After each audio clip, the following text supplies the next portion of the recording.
Გავიდა კიდევ 2 კვირა დავბრუნდი ამერიკის შეერთებულ შტატებში და ვეწვიე ისევ ამ მშენებლობას, სადაც აი ეს სახლი, მოდულებით აშენებული სახლი, ამ სახლის მშენებლობა გრძელდება. სახურავი უკვე ტოლით გადაიფარა, ხედავთ შეფუთვა მიმდინარეობს ამჟამად, საკმაოდ კარგი პროგრესია გაკეთებული.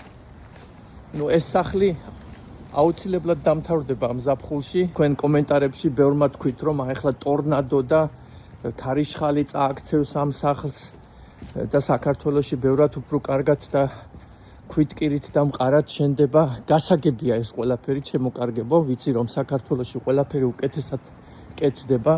ჩვენ უკეთესი მშენებლობის კულტურა გვაქვს და ყველაფერს ბევრად უკეთესად ვაკეთებთ ქართველები, ეს ვიცი. ამას ჩემთვის ახსნა არ სჭირდება.